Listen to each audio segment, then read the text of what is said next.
Hello! Hello! Hi! We are back with another episode of Me, Myself, and I, an official confession stand podcast. I'm one of your hosts. I'm Hannah/Spuds. Sam Swags. And Sarah Carbs, you're welcome. I love that so you do dumb, that now. I love it. God, what's gonna give me an ego more? So, Sam, where did we leave off? What are we going to be talking about today? So much good stuff. I cannot wait. We are starting part 2 of 4 in the book, Court of Silver Flames by Sarah J. Maas. We are going to cover chapters 25 through 37. Oh my gosh, I love this section so much. I'm just going to go ahead and gush about it now in the beginning because I know that I won't be able to hold it back much longer, but this is probably one of my favorite sections ever that we're going to be talking about. I forgot how good this section was. This was good. Yeah, Oh, for the God. first time reading this was a really, really fun section. So, Carbs, do you want to talk about kind of where we left off? Yeah! So, I think one of the main things that we're going to touch on, especially in this section, is Nesta has agreed to do training with Cassian, and she's working in the library, so she's simultaneous developing a relationship with Cassian on one side, and then we're also seeing her and the priestess Gwen get a little bit closer as well. And Nesta decides it's a really good idea to get the priestesses to train because she's seeing how it's improving her life in many ways, and she thinks that it would be beneficial for them. And she puts a sign up, but then none of the priestesses come. So after trying, eventually we do get Gwen, who signs up and she's going to start training, and that's pretty much where we're going to pick up from. And the other things that we're going to be looking at in this section is Nesta is assisting the Inner Circle with locating something called the Dread Trove. And these are 3 items that are cauldron made that in the hands of their enemies, which is Brielle and one of the 6 queens, and ACOSF, which is a death god. I don't really know what his He's a creature of another world. Yeah, I mean, he kind of falls sort of in line with Amryn, I guess, to an extent. He is related to the Bone Carver, they're brothers. So yeah, so this section, we're going to definitely see Nesta try to locate the Dread Trove. It's a weird word, not gonna lie. I always want to pluralize troves because there's multiples of them. The concept of it being a singular word to talk about 3 items always throws me off for whatever reason. And a trove is a place, right? It's not necessarily a thing. So this is so stupid. I always think of a trove as a treasure chest. Yeah. So that's where we left off, pretty much. A store of valuable or delightful things. Yeah, so kind of a treasure chest. I wouldn't call these items delightful, but I get the intention behind it. Probably it's prefaced with dread. Yeah. Oh, that's fair. All encompassing there. Yeah. It's the dreaded treasure chest. pretty much.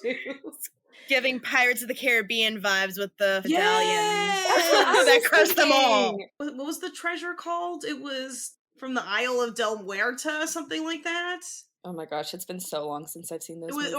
It was the cursed treasure of Cortez, right? Yes. Okay. Yes. I knew it. Dude, did you know Keira Knightley was 17 when she did that movie? Yep. Oh my gosh. I looking back now, I'm like, holy, she was doing that at 17. I know, I mean, right? that's Farrah right there. True. Fair. True. Jeez. Oh, I did. I couldn't send it to all of you because y'all haven't finished Throne of Glass yet. But someone actually went through and did a timeline breakdown of every single Sarah J. Maas book, but by like series set. And she figured out that the entire ACOTAR series up until Silver Flame takes place in about a 4-year window. Fun fact. She mapped the whole thing out. So the first book was about a year. The second book is only like 6 months. I think ACO War is about 7, 8 months. Then we have our little winter special. And then Silver Flame pretty much goes from fall until the end of winter into spring. Yeah, it's almost 4 years. I'm so curious to see what Sarah J. Maas does after Silver Flames. I have been thinking about that really heavily just because the first 3 books are very much Farah's story, and I wonder if anyone else is going to... Obviously, I think Nesta and Cassian's story is going to be the one book, but I wonder if any other character is going to get a multi-book story. I knew it. What do you mean? You said that Cassie and Ness are only going to have one book. It's because I Oh. know. I just. Oh. That's just Okay, my well, theory. let's There's go ahead literally and no get into information. the episode. Nope. So let's go ahead and break Sarah's heart because she has an idea of what she thinks is going to happen. I know what's going to So happen. what's happening next? When we start off chapter 25, it's Gwen's first session with Nesta and Cassian, and I love this so much. Oh, because she's like doesn't really know how to dress for it, and then, but I mean, she does so well. Oh my god, it's so cute. It's cute. I love it. I loved it so much. I really, really am enjoying Gwen. It's not that I didn't enjoy her the first time around, but I think I'm seeing her in a different light. And she's kind of really delightful, and I definitely did not give her that credit the first go around. How did you feel about her the first time? I was indifferent, I think. Just kind of, oh, this is a character. Yeah, I think I was so invested in unpacking just like the personality shift of the inner circle while also being really invested in Cassian and Nesta that I mean I appreciate, we'll get into Emery too in this section, but I appreciated the sisterhood and the friendship growing between Gwen and Emery, but besides that I don't think I really saw either of them as characters on their own. Oh, okay. There's just They so were much just more kind to of things take to in. move the plot. Mm-hmm. Yeah, there's just so much happening in this. We've already talked about just the personality shift of the inner circle. Like, that's a lot to process your first time reading this book, in my opinion. Sarah? Thank you. What I was going to say is, I think, Sammy, you have a really good point. There's so much about Nesta's mental health recovery and her and Cassian coming back together and sort of patching up all of that, that Gwen and Emery, they just seem like really nice side stories. I didn't really commit to either of them being a significant character in this series. But seeing how Gwen is growing into that, especially in this section, it makes me like her a lot more. And I like that.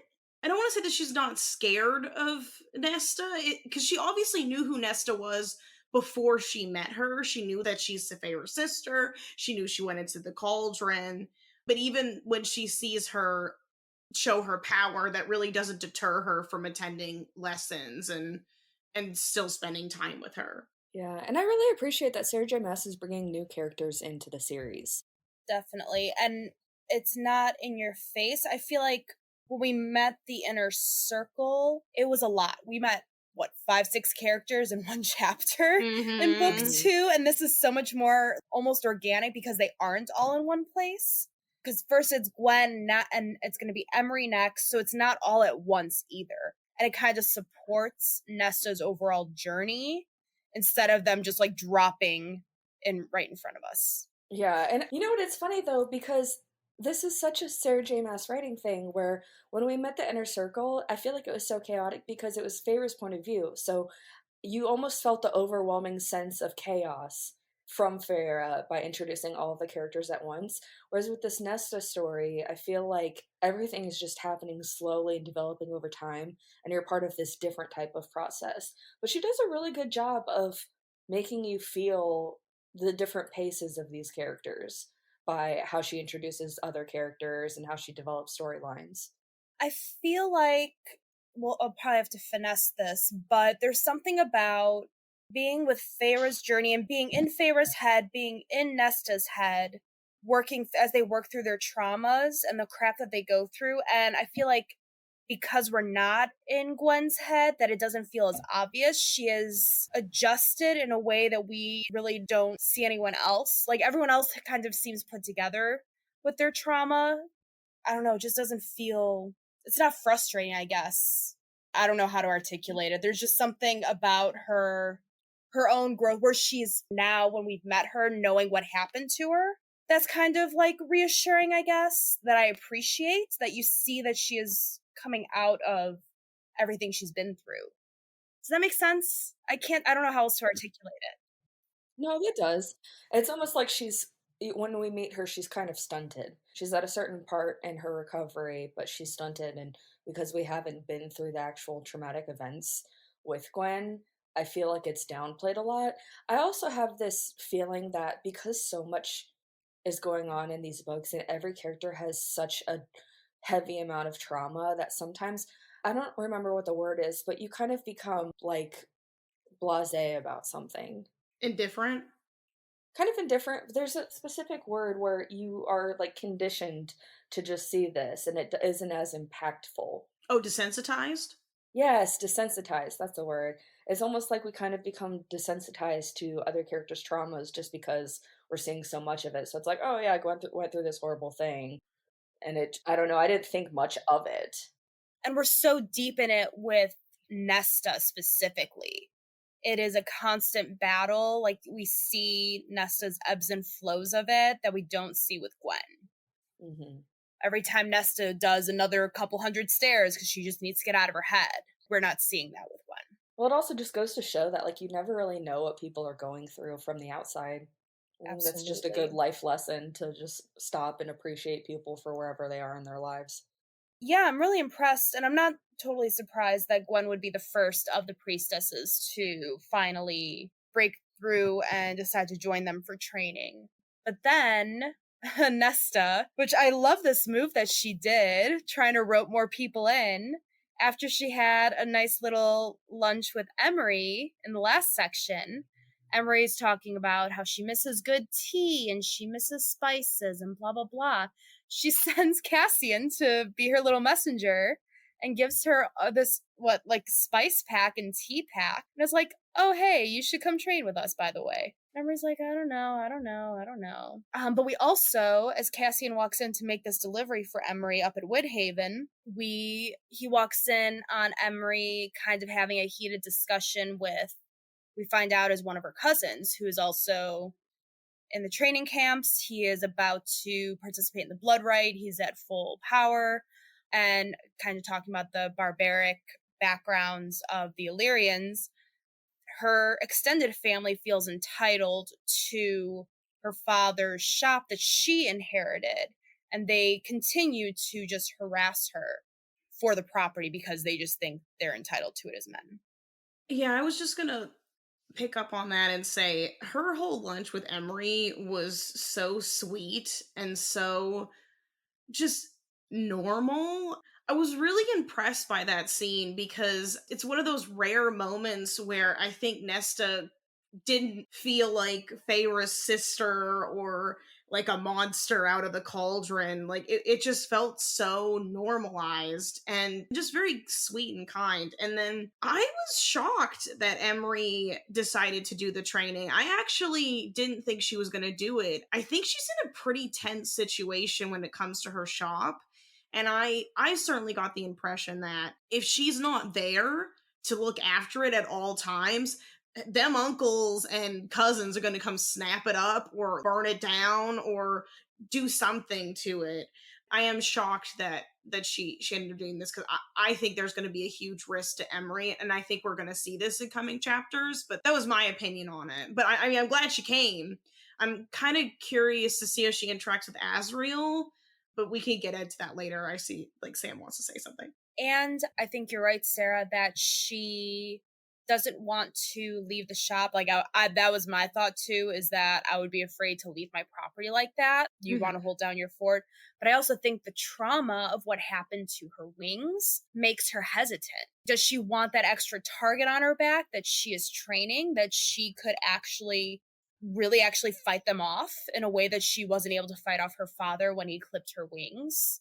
Well, and that was the other thing too, is her father clipped her wings in a very unconventional way. I mean, it was an assault. She fought him off. It wasn't like Well, he brutalized her body. right. When we first learned that she clipped her wings, because we know that this is a practice, an Illyrian practice, I assume that it's some type of ritual or It's a little cleaner and more concise.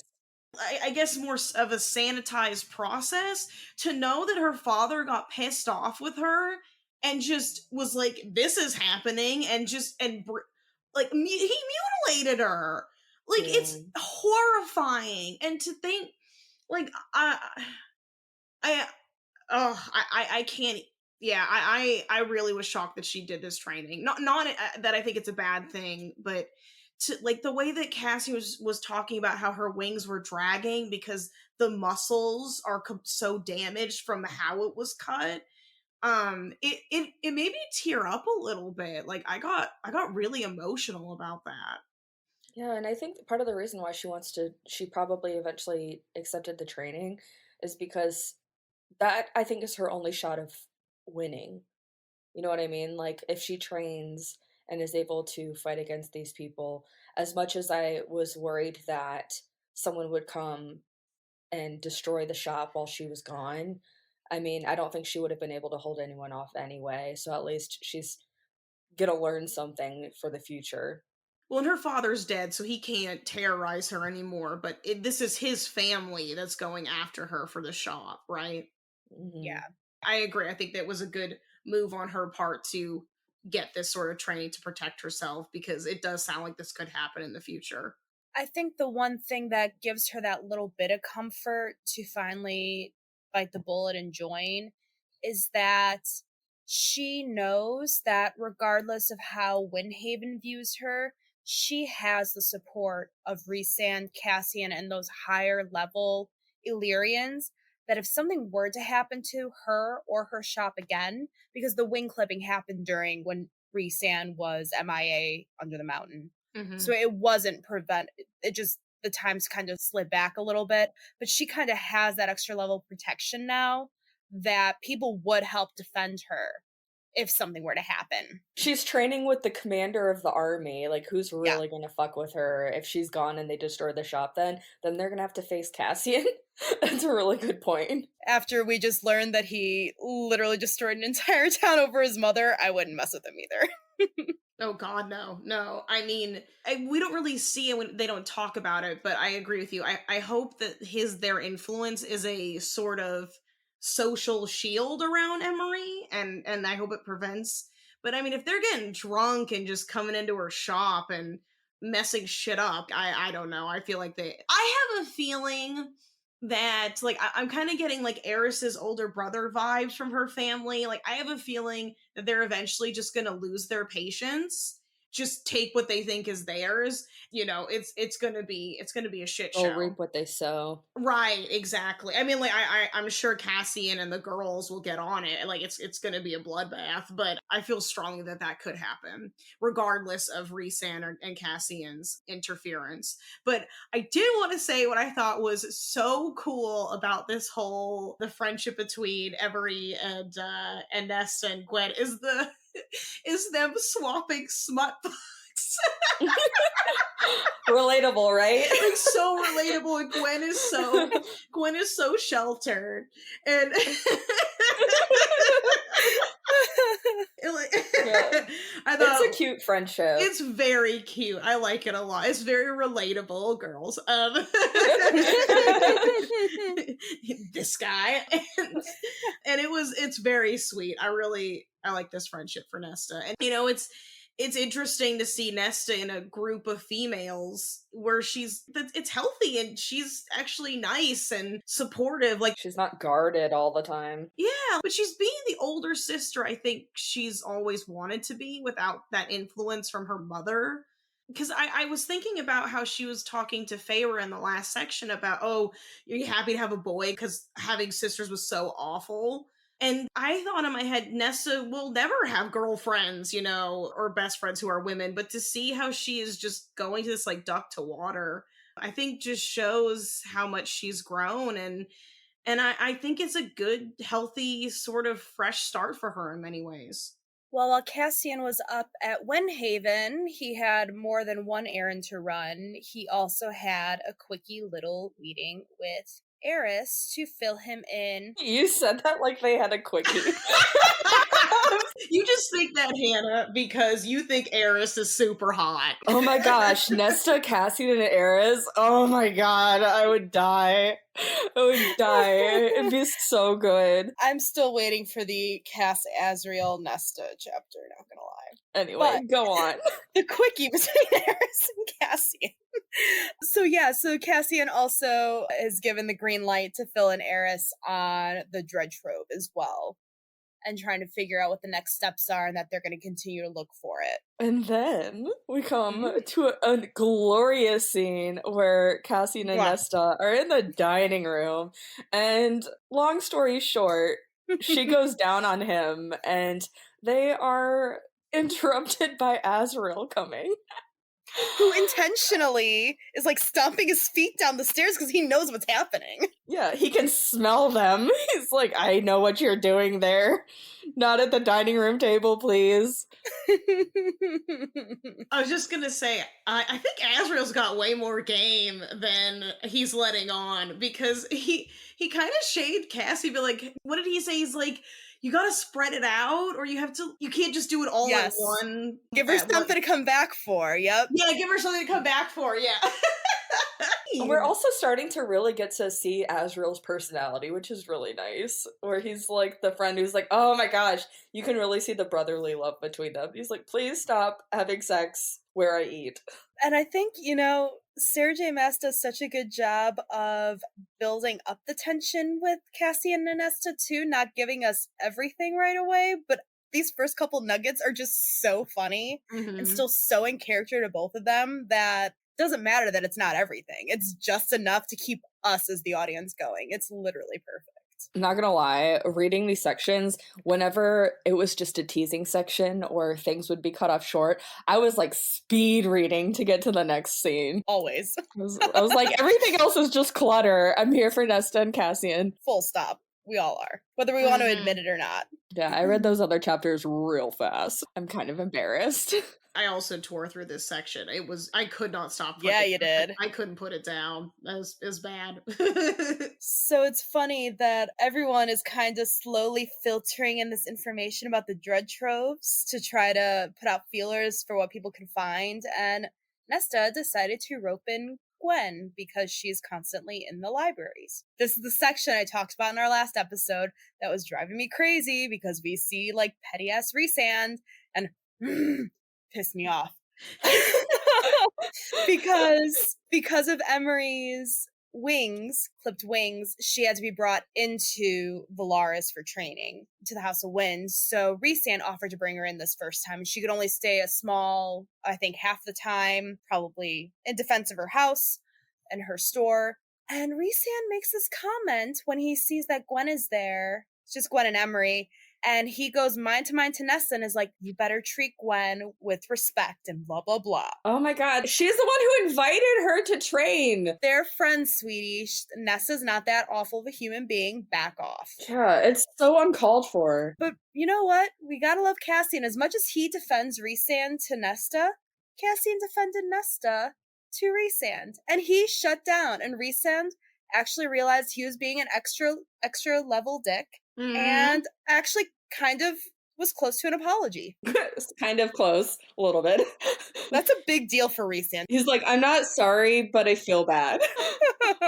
It's so stupid. Rhysand pisses me off in this section.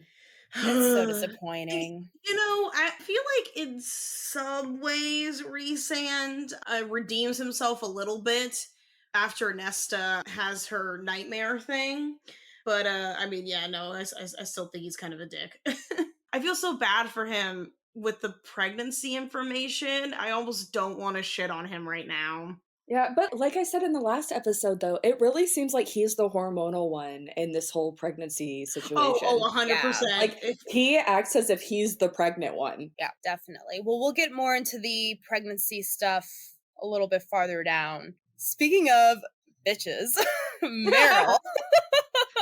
Yeah. What a feisty priestess. She's giving Ianthe vibes. Not as bad, but like meddling, just obnoxious, nitpicky, blah, blah. Yeah, like she's intentionally trying to make Gwen's life harder and just like making her miserable. And that's really frustrating. Like, why does someone want to put someone else down like that?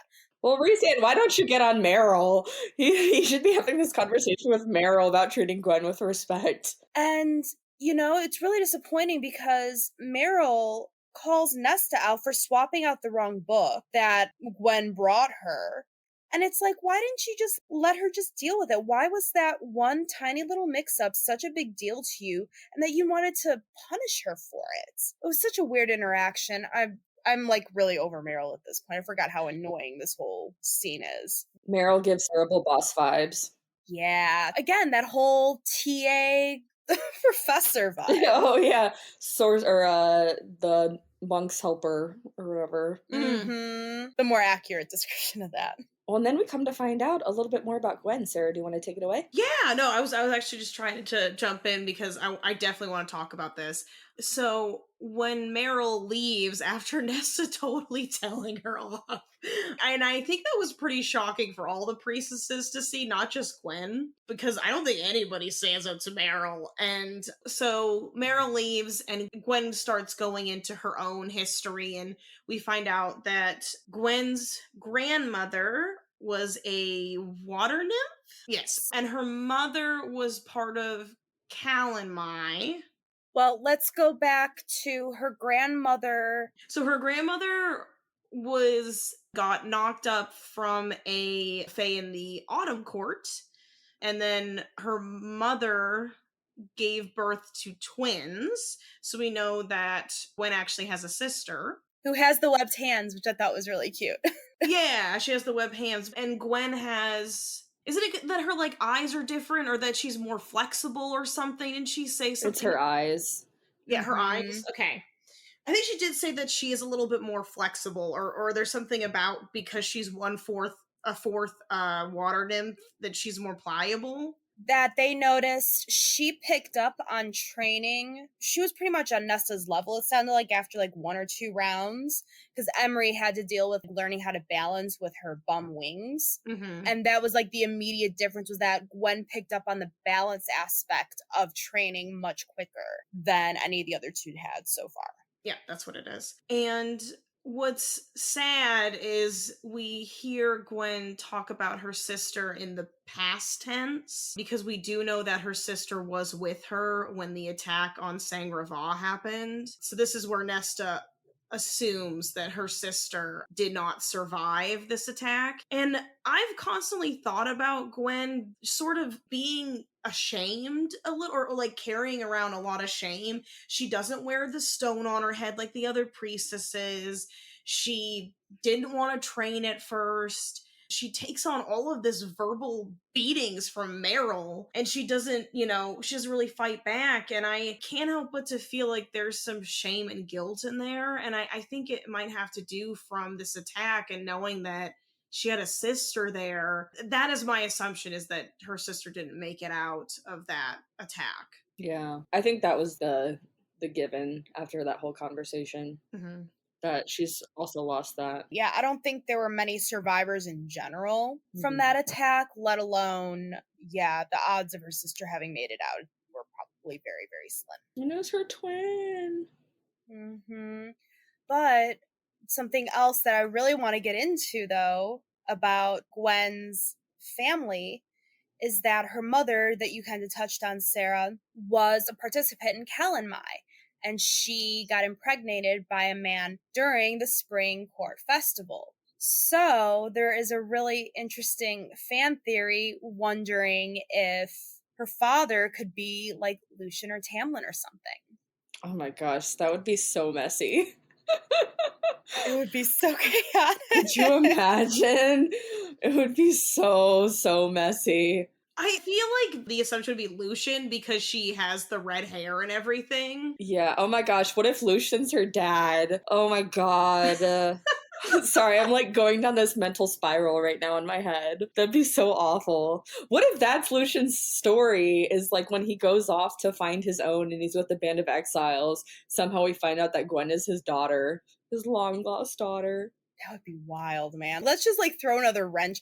Actually, that I've got things to talk about, not about this specific series. We'll talk about later. But I think Lucian would be a good dad. Oh, it's just so weird because they all look the same age. Like, I can't wrap my head around it. He would finally have a family, you guys. And Gwen is nice. Lucius seems like such a baby to me. I can't see him as a dad. Like, I know, right? To a 20-something-year-old. because he's the youngest of this huge family of Fae. I can't even, because I see him and like Tarquin as being babies, like 22, 23 years old in my mind. Well, wait, isn't it also a little incesty though? Because he's also part Autumn Court and her grandpa was from the Autumn Court? Oh no. That was going to be my argument, is that her red hair could come from her grandfather. It doesn't have to come from her biological father. Just to like stir the pot on this theory, is that we already know maybe her grandfather's Lucian. Oh my god. Yeah, we don't stand incest, but if Lucian was her dad and they weren't related prior, I would be so down for that. I mean, what a weird story. That'd be such a weird story to go with. It's like an episode of Maury or something. You are the father! Mess. I love mess in my books. Like this would be so satisfying to me. I love messy, chaotic love stories.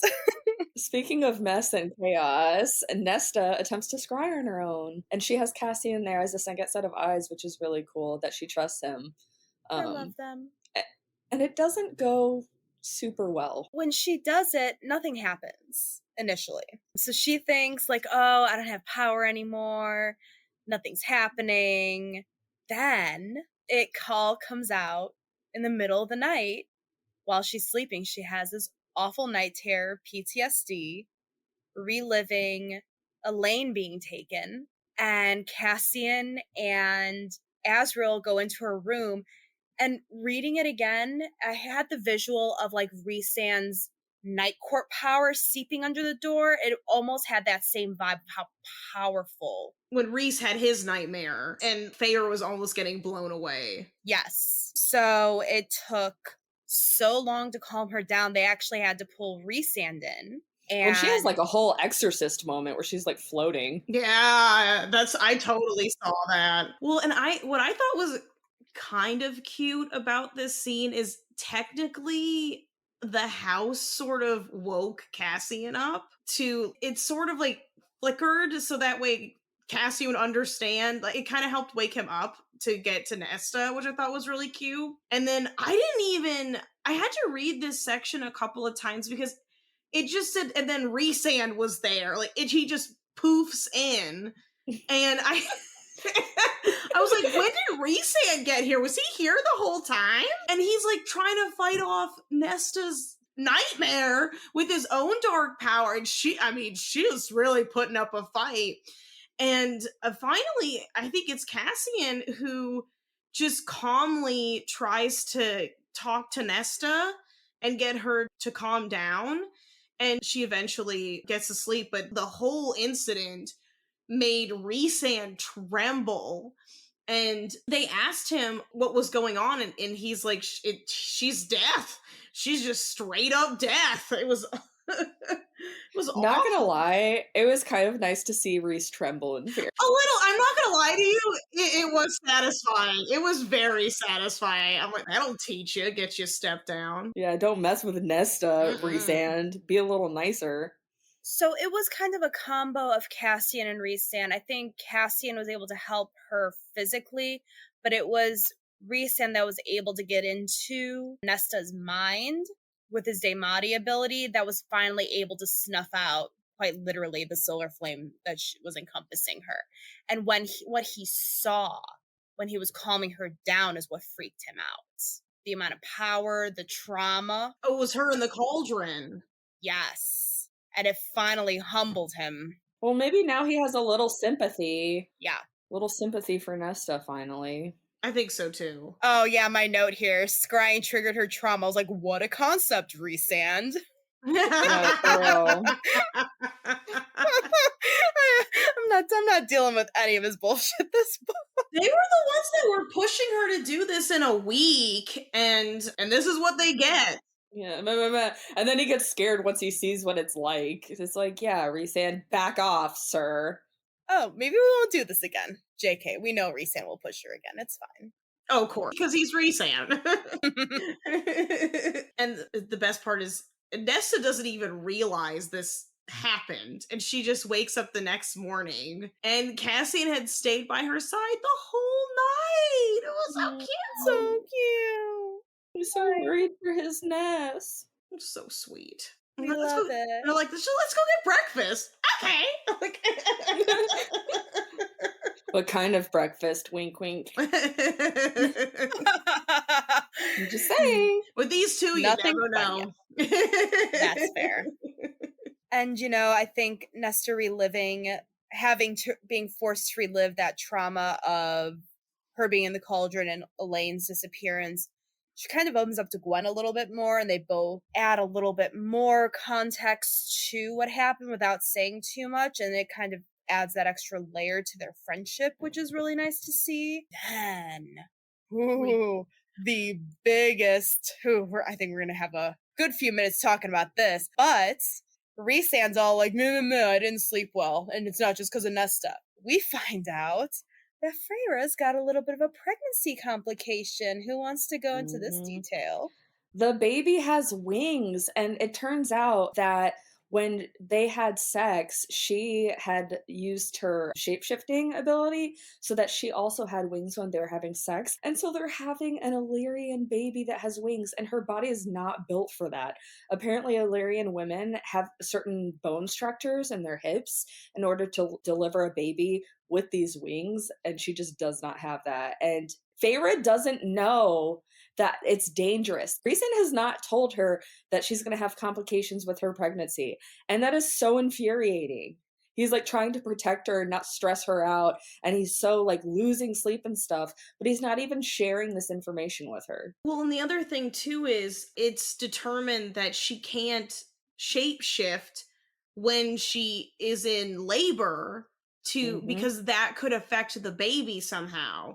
Or even right now, she can't. From this moment, like whatever trimester, actually it's 10 months for pregnancy, but at this point where she is at in her pregnancy, she is high risk enough that she cannot do any magic because she was in full Illyrian, like her body was shaped as an Illyrian and her pelvic bones. That's why she conceived as an Illyrian, and they won't let her go back conveniently enough. It's fine. Well, and Rhysand won't even tell her. Oh, yeah, because keeping secrets, Rhysand, has been a great decision in the past for you. Yeah, I love how Rhysand is so quick to dish out advice to everybody else, but will not take his own advice. It just pisses me off. He's such a hypocrite. He is! He thinks he can fix everything on his own. He's like, we got this. Well, and need I remind you guys, they have that pact now that if one of them dies, they both die. I'm just gonna throw that out there. So not only would we lose the life of the baby and Feyre, but they'd also lose Rhysand, because he could never live without her. Lame. But yeah, I hear what you're saying. Well, Feyre does know that this pregnancy is now high risk. Maja didn't omit that from her. But, I mean, Rhysand is pretty much telling Cassian, no, she is practically going to die.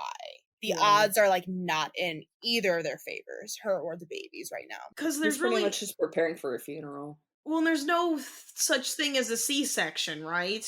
From what I gathered, I think that even if they were to cut it out of her, I think that that would be so detrimental because she wouldn't be able to heal properly because of the new rules of Fae and pregnancy and magic and how all that stuff works. That stuff. That like all of a sudden conveniently happens Convenient the moment rules, that she's pregnant. right? Yeah, the It's convenient fine. rules that just were created the moment that she became pregnant. So like everything else we know about Fae doesn't actually matter. But from my understanding, it's that like no matter what, to get the baby out, she would die, even if they had to cut it out of her.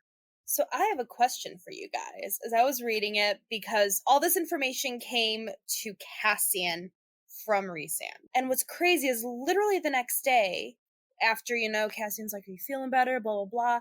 Cassian spills the beans to Nesta about the complication. And I'm wondering, was it Cassian's place to tell Nesta, and why or why not? I believe that he needed somebody to talk to, and so whether it was his place or not, I think that he deserves the right to be able to share that with someone that he feels safe with. I think that that's a lot of information because at the end of the day, as much as that also is rude that Feyre doesn't know this and it's not really his story to tell, he's also affected by this. This is his lady of the Night Court. He has every right to be concerned and to speak about it because it does directly affect him as well. I agree with you. I'm a little disappointed in Rhysand because this is quite the burden of a secret for one person to hold. It's completely unfair. I mean, because, yeah, she's the High Lady of the court. And she's also their friend. Yeah, she's also a really close friend. I mean, he saved her in Akawar from the Autumn Court, and like they did the training together, and they just have a lot of history and love for each other. I mean, this is her sister too. I mean, like it or not. I don't think Rhysand has the right to keep this from her family. I mean, let alone Feyre, but yeah, he's gatekeeping information right now. Right. I don't know. What do you think, Swaggy? So I tend to agree with you guys. I understand that it's a burden and a stressor that not one person should be holding on to. I think where it rubs me the wrong way is just because Nesta and Feyre are not on like consistent speaking terms. They're a little bit on the rocks. And I think it's not fair for Nesta to hear that information from someone that isn't directly Rhysand and or Feyre. And that, I think, is what's not sitting well with me. I do like that Cassian felt comfortable to tell it to Nesta as a family member and being associated with the inner circle. But I think just because of where their relationship stands right now, I don't fully agree with it. But even then, I don't really feel like that's on Cassian. I feel like it all falls directly on Rhysand because Rhysand's not even sharing with Cassian that they have that death pact at all. I think the only person who's really at fault in this whole situation is Rhysand. If Rhysand didn't want people to know, why would he tell Cassian in the first place? And yeah, I'm not saying that it's necessarily Cassian's fault. I think, yeah, I guess maybe it is. I did say that. I don't know. I just, like I said, there's just something about, I don't even know if it'd be right to hear it from Rhysand to Nesta directly either, just because of how stressful the relationship is. Yeah, but who else would tell? Because Feyre doesn't even know. I know. And that, yeah, that's inherently the problem at the end of the day, right? Feyre, of all people, should be the one to know. And I think it's valid that Nesta does know, because if any, in this situation, maybe this is a moment for Nesta to kind of have compassion for Feyre, and it might even bring their relationship a little bit closer together, depending on whatever she does with this information. And what I was going to say is, Sam, you bring up a really good point, because no one knows about the death pack either. Maybe this decision to tell Cassian is more political than it is a courtesy, because if she goes, he's going too. And then I think Amryn is still his second in command, so she would be head of Valaris. So, I mean, maybe in some way, shape, or form, this was Rhysand's way of preparing Cassian for this potential outcome. I don't think so, though. I don't think so, because if he were actually going to prepare him, he would have told him about the death pact, because, like, if Feyre's going to go, if he's trying to prepare for 1 or 2 deaths right now, Cassian still thinks that Rhysand is going to be around to take over the Night Court. And, like, if he's trying to prepare them, don't you think he would prepare Amryn? Yeah. Like, it just doesn't make any sense. And I can tell that he told Cassian, I think just out of pure exhaustion and just needing to get that information out of his head and share that with somebody. But one, it probably shouldn't have been Cassian. It should have been his wife. And if not, if it was a political thing, it should have gone the political route of he needs to inform the next in command. Yeah.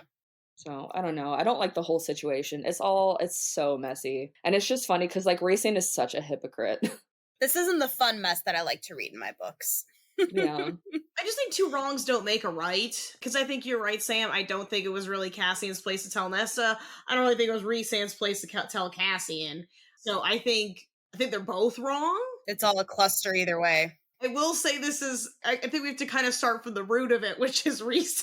But I'm also like sort of biased, and I'm gonna have a hard time blaming Cassian for being himself. Honestly, I don't even blame him. I think that he just pulled a Rhysand, where like he needed to spill this information because it was probably hard for him to swallow as well. Yeah. And the closest person that he feels right now too is Nesta. He feels like he has a connection, that he feels safe enough to share that information. I don't think that he went to her thinking about her being Feyre's sister. I think he went to her as a source of comfort, Yeah. and it just happened to be her sister. But Yeah. out of all of this, Nesta kind of has a stronger incentive to try scrying again.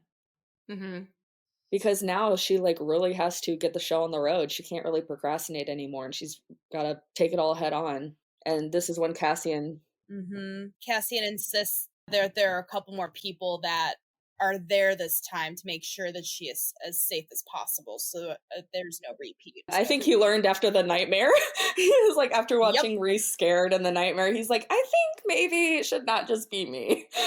And so Reese, Amryn, and Azrael end up being present as well. And Nesta's so funny. I think she does this as like a way to kind of give herself courage, but she's like, Cassian, I'll fuck you when I'm done scrying and you're healed from fighting with Reese, and that'll be my like incentive to do this. And he's like, fuck yeah, let's go. Yeah, he's like, all right, let's go scry and everyone get the fuck out after. We got things to do. So how did it go, Sarah? The second attempt at scrying. I want to say good, but I also want to say bad. I mean, she does. I mean, it is successful in the sense that we are able to locate one of the trove items. Specifically, what she was looking for is the mask. I mean, she was looking for the mask the first time, so my assumption was that she was calling for the mask again this time. And unfortunately, similar to the first time that she scribed back in Akawar, she gets sort of mentally trapped. And the way that Feyre and Rhysand, because they do their Damani thing, and they're trying to like get her to open up her mind, but she kind of locked herself in mentally because she's trying to protect herself, but unfortunately it locked everybody out, so she doesn't have any help while she's sort of trapped in this trance. So Cassian, getting concerned and feeling like he's out of options, he showed his cards and he kissed her in front of the entire inner, well, minus more, but in front of the inner circle. And it brings, like Snow White, it brings her back.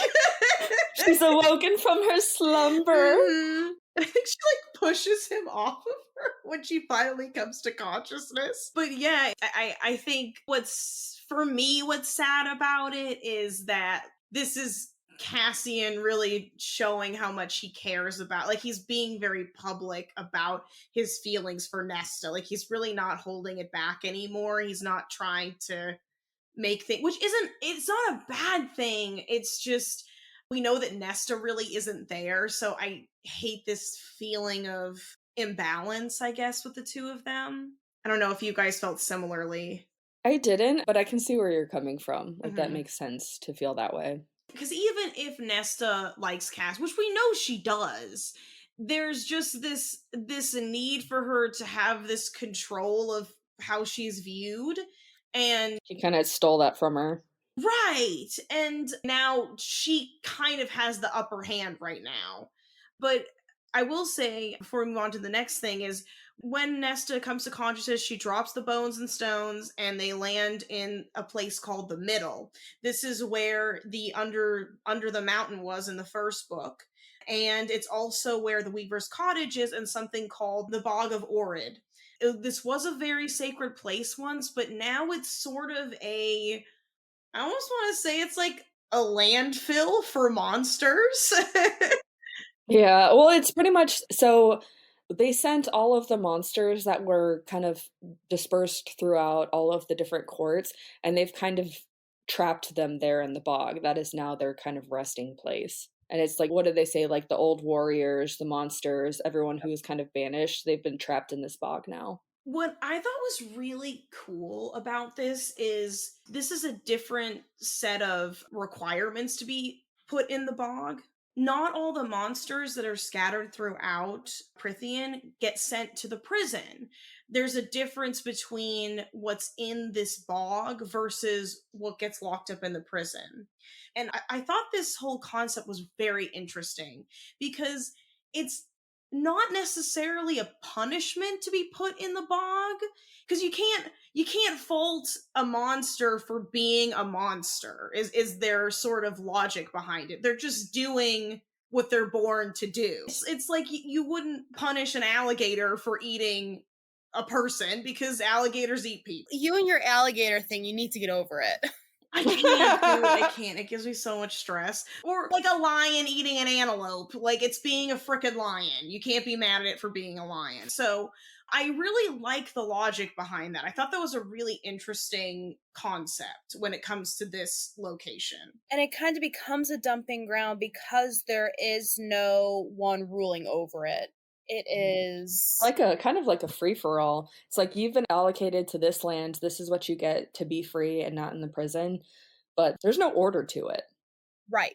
It's somewhere that they are, as you kind of said already, Sarah, that they are free to be themselves without the constraints of the organized government that is the rest of Prithian. Because they'll just keep eating kids and destroying villages and stuff because that's just what they do. It's not necessarily their fault that is what they are created to do. And that, you're right, it gives them the freedom to be themselves, so to speak. Well, and we start to learn a little bit some of the monsters, and they're creepy as hell. Like, this, honestly, after reading this section, it felt so creepy going there. It just gave really bad vibes. And I really thought that these monsters were almost worse than the prison. The ones that are locked up there. I think so too. This stuff that can't be contained. The creatures that can't be contained, yeah. And I remember, like, I had joked, I don't remember who, I was like, oh, she's a siren or whatever. Like, there are sirens there. There are monsters that are lake shapeshifters, and they seduce prey into the water and then drown them and eat them, exactly like a siren.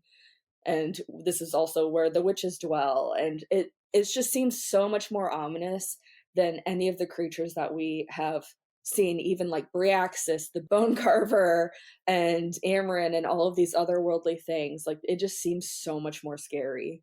And I think it's even more scary because they are free. And like, going to the bog, you're kind of on their playing field, where you're coming onto their territory that you don't really know, and it's not researched a lot because there's no order there. I think that is one of the most dangerous missions that they'll probably go on. I agree. Absolutely. And so they go. Asri, Nesta, and Cassian depart the next day.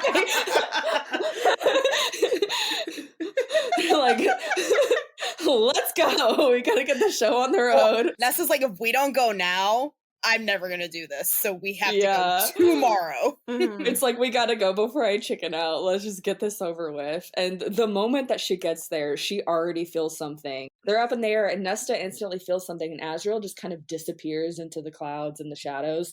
And we find out that there are Autumn Court soldiers there. We assume these are the ones that went missing because there were... From Eris's group, yeah. Yeah, because Baron took them to Briallen, or they went with Baron on this mission, and they did come back.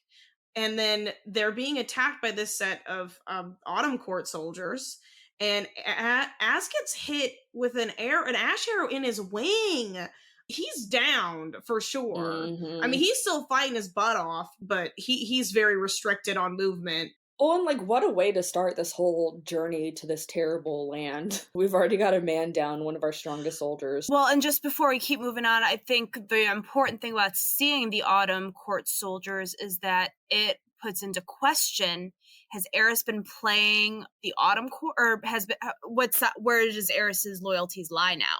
Because now he's like, oh, my soldiers have been missing. They're like, well, why are your soldiers in the middle? What have you been doing? Do you know something that we don't know? And now it just throws that very already tenuous relationship in question. Yeah, is he being a little finger, playing his own game? Honestly, if he was playing his own game and that really is the case, he's a genius. Right? But I can't give Eris that much credit. I don't think he's that smart. I was just gonna say, I don't think he is. When they finally land, Cassian kind of dumps Nesta at the top of the tree, and he's like gonna go help Azrael, and he's like, wait here. One, dumbest idea ever. Like, that's like textbook 101. Don't separate from the group in a bad situation. Yep. And Nesta decides that she doesn't want to wait anymore, and so she gets herself out of the tree, and she comes into contact with a Kelpie, which is the creature that I was talking about that is very similar to the siren. she is kind of wading through the water and she runs into the Kelpie and she freezes and it just drags her under. And it reminds me of the character from The Ring. Samara, is that her name? Yes. So tell us more what a Kelpie is, Hannah. It's the lake shapeshifter. Yeah, so what they would do is it worked as a siren and it would lure you close to it and then it would grab you and drag you under the water and drown you and then it would eat you. I thought the Kelpie Ugh. was a type of seahorse. No, I think that's the visual that it presents to lure you. I think that's part of the shape-shifting side of it. But it turns Oh. into a very Ring-esque Samara character where it's like bone white, has this jet black hair and these claws. And it's so creepy. It is the creepiest thing I've ever heard of. Which is funny because it has the funnest, kindest sounding name. Like, when I think of Kelpie, I think of just like a cute little stuffed animal. And it is not that. Don't be fooled. That's probably what it presents to you. And then it drowns you and eats you. So, Beanie Baby. yeah. Beanie Baby. And then when she's dragged under, we cut back to Cassian and Azrael's point of view, and they're still fighting off the Autumn Court soldiers, and they look like they're in a trance and are very unresponsive. And it's extremely unsettling that they just don't seem to really be there. It's almost like they're skinwalkers, and I really didn't like it. Everything about this whole dog situation is so creepy. I loved it. It was the best scene in this whole entire book. I love gory, creepy stuff. And it was funny because this to me didn't seem like a very Sarah J. Maas scene. And so I was so excited reading it. It felt like a totally different book. And I'm like, oh, the eeriness. It's so dark and twisted.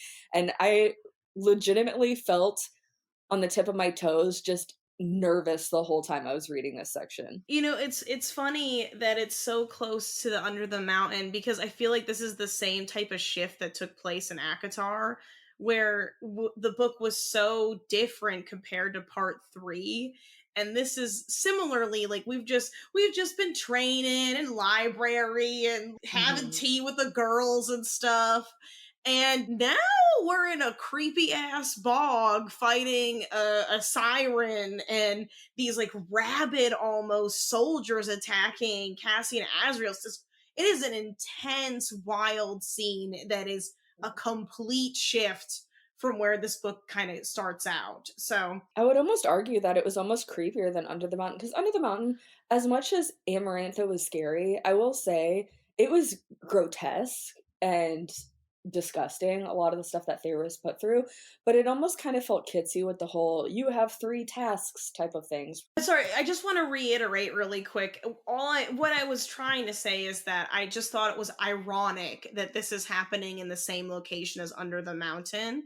This type of shift between the story taking a huge shift is what I meant to say, is that it's in the same location. We're seeing the story change very suddenly from what it's presented to be in the beginning and what it is in this moment. Yeah, I didn't even think of it in comparison. They both have their kind of shining moments of like almost redemption. Yeah, for real. Whatever you do, if you're ever in Prythian, don't go to the middle because only bad stuff happens. Never. Well, because that's also where the Weaver's Cottage is too. So for Pharaoh, it was both Under the Mountain with Amarantha and also all of that stuff. It's also around where the Suriel died. Mm-hmm. So it's just a whole trauma mama over there. Trauma mama. But while she is under the water and being assaulted by this Kelpie that's breathing air into her to keep her alive, like what a twisted form of torture. I know, it's so malicious and creepy. She finds the mask in the water like she had told Cassian and Azrael and they landed. She's like, what if the mask's in the water? They're like, we'll get it. And she's like, nope, I got it, boys. It's a crazy scene because the Kelpie is like speed dragging her through the water and she is like calling to it. So where she sees it and she's almost like it's gravitating towards her as the Kelpie is dragging her along. And so she finally gets it and that's when she puts it on and the Kelpie just kind of freaks the fuck out. But it's not even like she just grabs it under the water. She is calling to it and it's coming to her. And she's like going at a really fast pace under the water because of the Kelpie. It's so intense. The whole scene is. Well, and the mask doesn't kill the Kelpie. What happens is the mask's ability is to raise the dead, and this whole bog is littered with bones and skeletons and half Old decomposed warriors. warriors and people and monsters and stuff. So she puts that thing on and she's got a underwater army that is attacking this Kelpie and tearing it apart. And then we cut back to Cassian and Azriel realizing, well, they complete fighting, but they leave 2 Autumn soldiers alive, but, detained. And then they go to search for Nesta. And this is when Cassian realizes that, like, because he follows her scent up all the way to the bog and realizes she's been pulled under. And she appears. This scene is so epic. I was like cheering reading this section. I remember looking up pictures of Nesta when I was reading, I think, the first book, because I just wanted a better idea of what they looked like.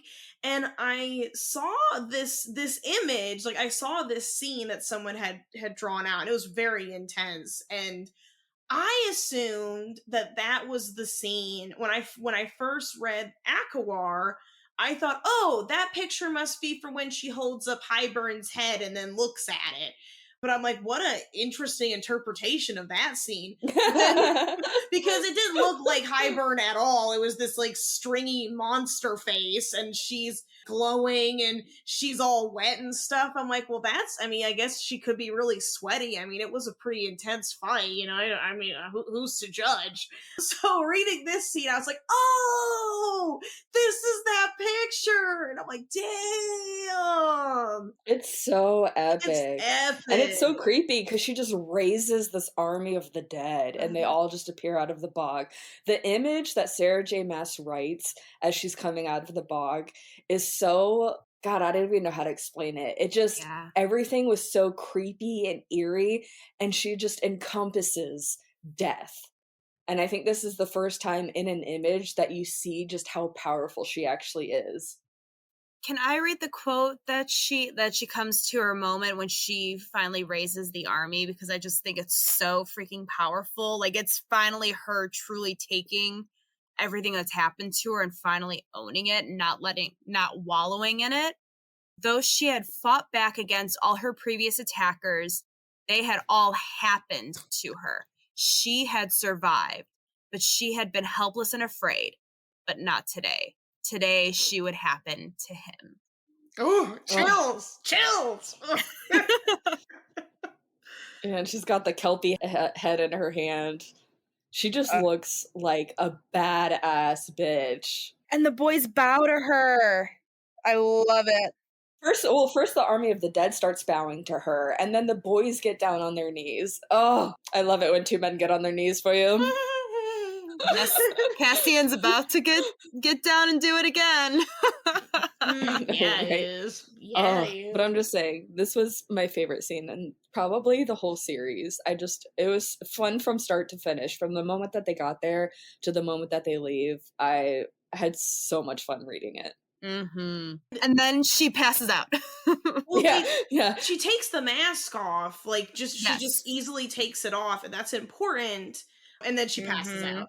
So when they get back, or when they're reunited with the inner circle, Azriel takes them back or winnows them back to the Night Court, and then he goes back, gets the 2 soldiers, and he puts them in this, I'm assuming it's a torture chamber in the Hewn City? Yes. It's kind of how it's described. It's this room where underneath the room are these slithery monsters that eat people, but they can hibernate, so they could drag out eating a person for years. And, Azriel's doing his thing and trying to get these soldiers to talk, but they don't budge. And then, Rhysand does his Daimoni thing, does little mind hunting. Rhys goes into their minds and he sees that it's just empty. Like it's just misty. There's really nothing. It's not like they have any of these prejudice or hatred towards Azriel or Cassian. They're just foaming out the mouth, wanting to cause violence. They're like mindless in a zombies. Yeah, like zombies, like in a trance. It's crazy. And I was really impressed with Feyre in this moment, who I've kind of forgot about for a minute. But she's like, if their heads are empty and they don't know anything and this is a trance, then is torturing them appropriate? And they're all like, no. So they decide to get different arrangements for these guys. Oh no, they're getting Helion. They're going to have Helion come in to see if he can undo the trance and or spell. Yes. And there was also this winking, and I'm going to ask you guys about this because because Feyre's like, well, you know, Helion's coming for the thing, wink, wink, but also he could do this too while he's here. And I assume that's about the baby?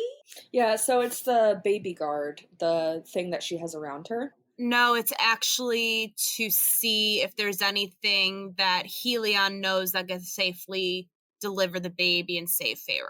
Oh, does that mean Feyre knows then by now?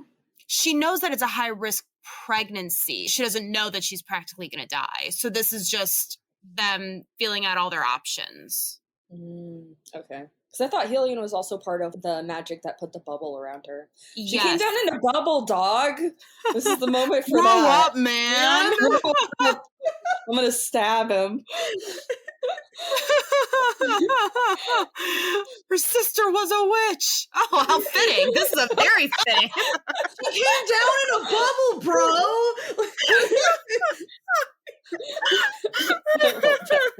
I'm gonna learn how to incorporate that into every single episode. I don't even care. I'm here for it. I've showed that video to all of my coworkers and enlightened them. And then the Wicked Witch of the East. Grow up, man. Sorry.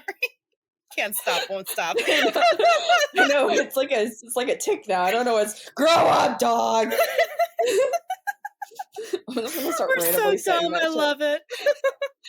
All right, sorry, Carbs. What were you saying? No, I'm just gonna say, and then cut to Nesta is sleeping in the Moon Palace, and gosh, Amren was so hard on her in this scene. She's like, by the way, you smell like swamp. And she's like, yeah, that's what being dragged through a swamp will do to you, Amren. I think that's her love language, though. I think this is her way of apologizing to Nesta. Okay, well, I thought she was being really hard. Because we found out a little earlier that, what did Amren say? She said that she was worthless. Yeah, but that was on the barge when, that was Nesta remembering their conversation on the barge, which was like a month or so earlier.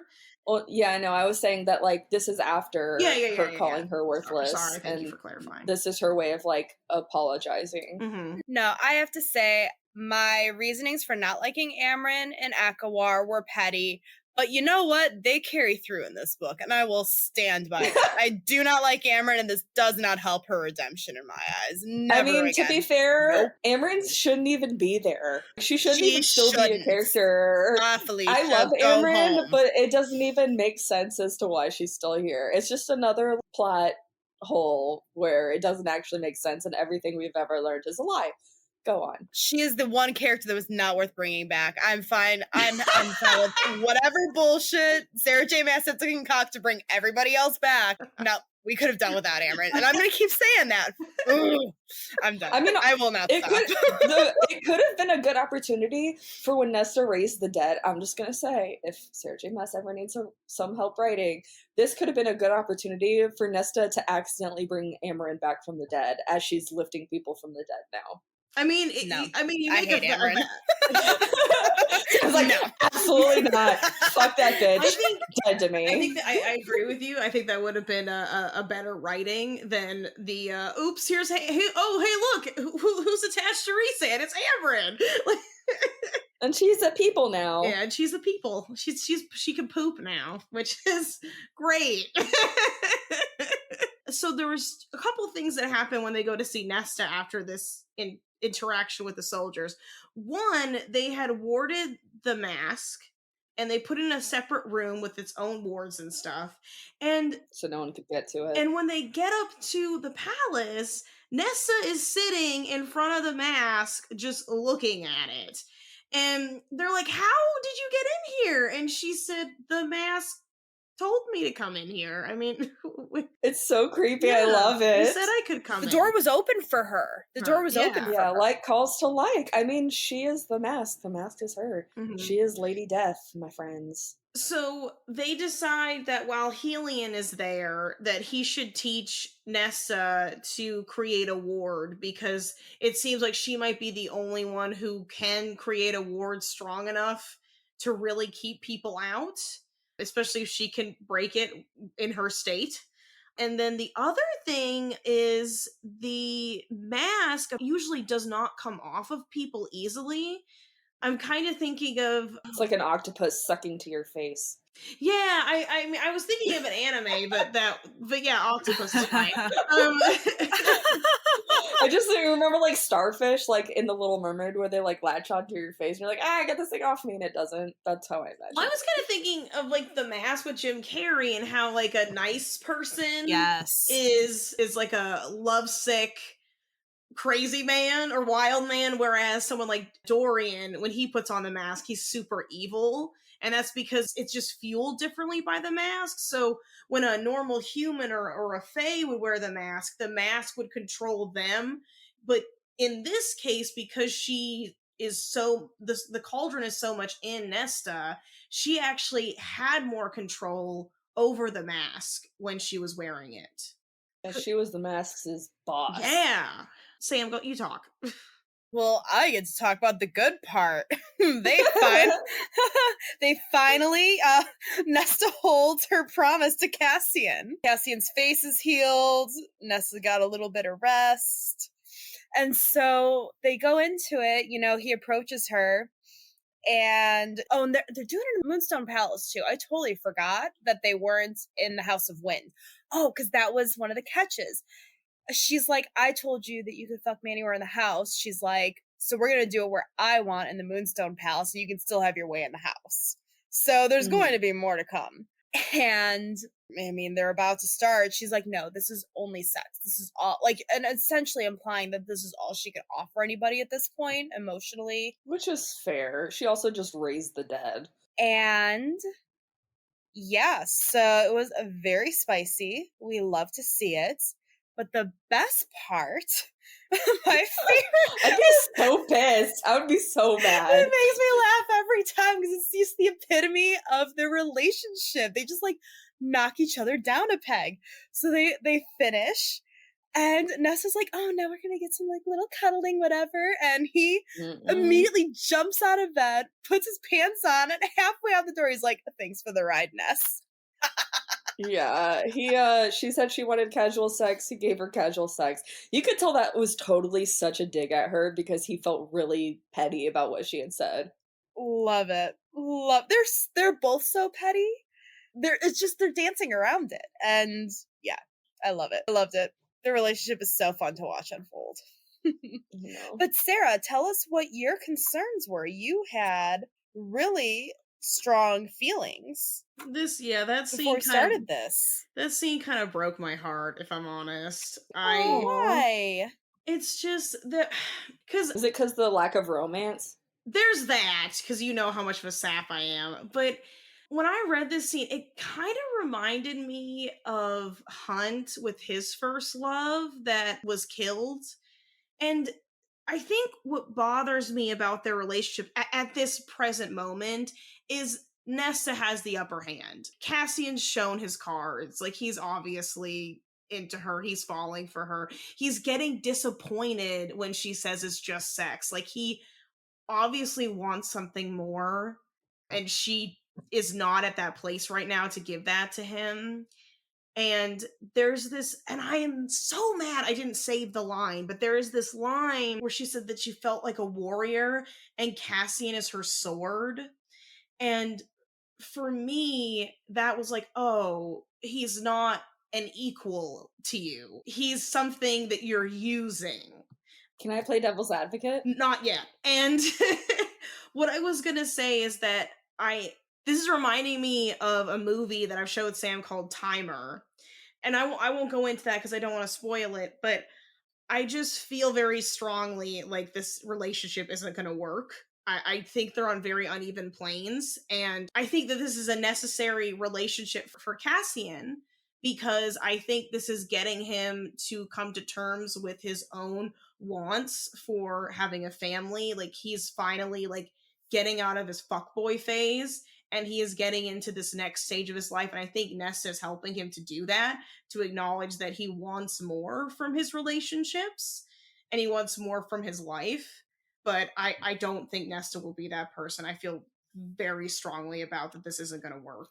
And now you So can I go. disagree, because when I think of a warrior and I think of how a warrior feels about their sword, it's an extension of themselves. A lot of the times, like, a warrior would be nothing without their sword. So I would argue that that's actually true equality, in the sense that they're becoming one, because I don't know many warriors who don't have an extension of themselves in combat. Like, that's, I think that when it comes down to like old, what would you call them? Old Squires and folklore and knights. squires and stuff, like, you are one with your like chosen weapon. I thought that that comment was actually really beautiful, because it really showcased how intertwined they are together, that she's not just wielding him, like, she is his and he is hers in that sense. So a sword can't own a person. So I still disagree with that logic. And Well, a sword doesn't work unless you're a warrior, or like if you don't but have she someone to didn't hold say it. comrade. She didn't say like. I think it was deeper than that, though. But a What I'm sword saying is isn't it's a one. person. It doesn't have thoughts or feelings. It's a tool. But think about any time you ever read about a warrior and the true meaning behind it and how they feel about their chosen sword. Like, think about Game of Thrones. Think about all these other things. Like, it is such a part of you that losing it would be detrimental. People Yeah. name their swords, like that is how much, like, it's different than having an animal, but I mean it's that same type of ownership, possession. Like, I tend to agree with Hannah for the most part. I almost felt like it was more deep than just like, this is another person who's equal to me. I felt more like she was saying he's a part of me. Sarah disagrees. I do. No shit. I do. No way. Didn't like this scene. I really didn't. It honestly ruined it for me to see how sweet he was coming into the room, bringing her food, how like awkward he was acting. I mean, like, oh, I'm sorry, I didn't mean to like walk in. I'm gonna leave you alone now. Bye. And she's like, let's just bang. And it frankly turned me off. Like, and then he's getting uncomfortable. He's obviously like really into her, and she just like, this is just sex. This is just. He also didn't have to have sex with her. I know. That Well, was a he choice. wanted to. He still likes her. I'm not saying that like he doesn't like her. I'm just saying that like I think his attachment is stronger than hers, and I don't like this imbalance. And I read that sword section as her using him for her own means. I'm not saying that's necessarily a bad thing, but I am seeing a huge imbalance in their relationship, and I just don't see this working out. We'll have to do That's a really great, but check-in. you're wrong. We will have to do a check-in for every section the rest of this recording, because I'll be very I curious know, if so your opinion curious. changes. You just Yeah, don't well, like that it's not yeah. romantic. You are not in it for the Yeah. spice. You want the romance with the spice. Well, also, like, we have to give Nesta a little grace. She's still going through a shit ton of stuff. And, like, just because Cassian's ready to be in a relationship doesn't mean Nesta's required to as well. I'm not saying that Nesta's required to, but I just don't like. I don't like people who play games, and I think she's playing games, and I don't like it. I don't think she's playing a game. I think she's having fun. I think she's getting what she wants because, I mean, I think she wants Cassian. I think she wants to fuck because she wants release. I don't think she wants to fuck Cassian because she genuinely loves him. I think What makes you think that? because she says it all the time. She's like, ooh, I want him. I need this release. I need to just get this out of my system. I think she's playing games. Like, I don't like it. I don't like it. I don't think that's the case at all. Yeah, I don't get that vibe in the slightest bit. Especially because, like, I mean, think of all the sincere moments that they do have. Like, you can't discredit that she's like, Cass, I would never hate you, and I never did. And, like, moments like that. And even, like, when they were fighting the King of Highburn, and her saying that, like, if you die, I'm gonna die with you. Like, I don't think that that's fair to say that she doesn't But you love know him in what? a certain way. It's just not in the way that is, like, romanticized in what we think a love story should be. But you know what? I would argue that she says she wanted just sex, she got it, and she's not happy with it. He left her there. But you know, She's going to have to figure it out. She's going to have to figure out if she actually just wants a fuck buddy or if she wants a this is the start of her figuring out, not only working through her mental health, but figuring out what she wants with her life and if she wants a relationship. And Cassian drew a boundary back. Like, she set a boundary, he drew one back. And, like, that's just how life is, though. You know, or, like, he's like, this is what you wanted. This is what I'm showing you. And, like, clearly she's not happy with it. And I don't think it makes them hopeless. I think this is just where they are right now. You're acting like it's not going to happen. I don't think it's going to happen. You flat said. I think they're going to remain friendly, but I just don't see them long term. Interesting.